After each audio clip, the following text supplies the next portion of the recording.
Nah, ini kan blog postnya sudah kita buat ya, tapi ada error ini. Nah, error kita coba perbaiki dulu ya. Di ini Gatsby Note mungkin bisa saya close dulu. Kita close, maksudnya kita hapus console lognya, kemudian oh iya, postnya lupa. Di sini kan harusnya ada post. Saya buat dulu variabel dari data.post.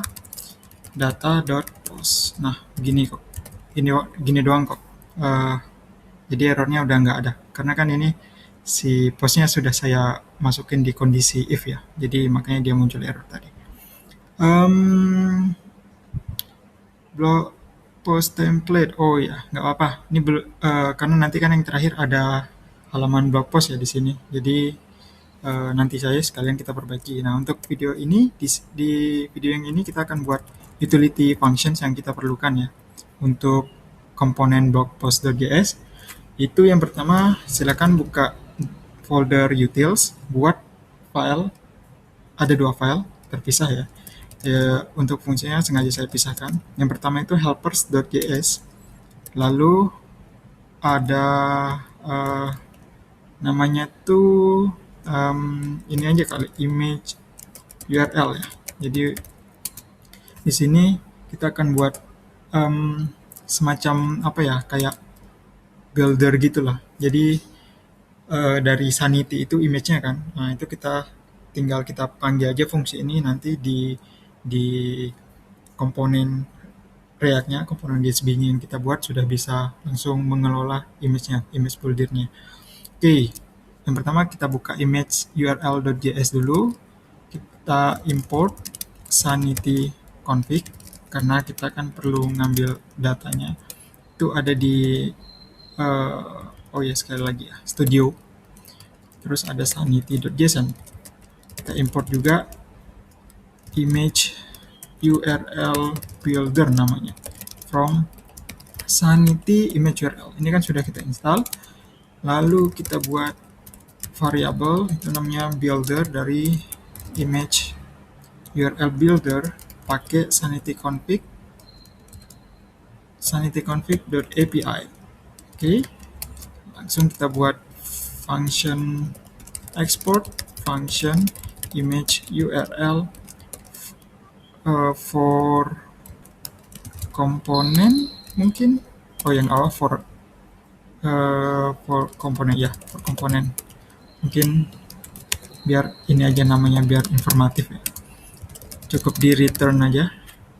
Di sini, maaf, image, kemudian source. Ya udah begini doang kok. Maaf ada bunyi, ini bunyi peliharaan ya, bunyi kucing. Jadi maaf bila ada gangguan bunyi. Lanjut di file kedua itu di helpers.js ada beberapa fungsi yang akan kita buat di dalam sini. Pertama kita export dulu function map edges to nodes. Ya, to nodes. Jadi itu kan di GraphQL ada node ya. Jadi biar nggak kita mengulang-ulang terus manggil node-nya, mending kita bikin langsung fungsinya gitu kan. Karena biar lebih mudah lah, reusable begitu. Ada if di sini, jika tidak sama dengan data.edges, kita return bentuknya itu array kosong aja. Ya, array kosong. Lalu sini return data.edges.map edge, kemudian ada edge.node. Ya, begini. Lalu fungsi yang kedua itu kita perlu function namanya apa ya? Ini terkait dengan slug. Ya, slug.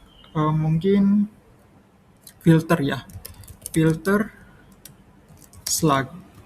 Ya, filter slug. Gini aja nggak apa-apa. Slug. Kemudian return slug atau ini jadi current. Ya, currentnya itu kan sudah kita pernah coba juga di ini ya, di GraphQL kan sudah kelihatan. Ini untuk fungsi ini untuk kita memfilter slugnya nanti di komponen. Kemudian ada di maksudnya, kemudian ada function yang ketiga itu untuk URL bloknya ya, blok URL-nya. Jadi kayak nama domain slash apa slash eh, judul artikelnya yang berupa URL begitu. Nama function mungkin biar lebih gampang blok URL aja ya, nggak apa-apa. Ya blok URL aja nggak apa-apa sih. Ini kita perlu ambil publish-nya, juga slug-nya. Kita cukup return di sini pakai template literal, pakainya blok ya, jadi slash block. Nggak apa-apa, bebas sih kalian tanpa uh, slash block juga nggak apa-apa. Kemudian publish-nya, publish add, kita slice, kita cuma butuh ngambil tanggal bulan tahun aja sih. Itu ada di sini ya potongannya. Kemudian kita juga perlu itu slug-nya tentunya, atau di sini slug. Ya. Oke. Lalu yang terakhir, export function untuk image ya, image build image objeknya yang apa hasil cropannya itu ya. Misalnya gitu ya. Apa ya namanya? Oh, yang mungkin ini aja image object. Ya, image obj aja nggak apa-apa sih. Source. Kita ambil dari source, kita buat const image img obj. Obj bentuknya objek dari asset. Itu ambilnya di ref source asset ref. Kemudian source asset id. Ya, lalu kita pakai if juga, source.crop img object crop sama dengan source.crop. Lalu if source.hotspot img obj itu hotspot source hotspot. Ya udah begini doang kok. Nah, jadi ini fungsi ataupun helpers utility yang kita perlukan ya. Ada dua file ini sudah dibuat. Jadi ini akan kita terus pakai, fungsi ini akan terus kita panggil, akan kita import.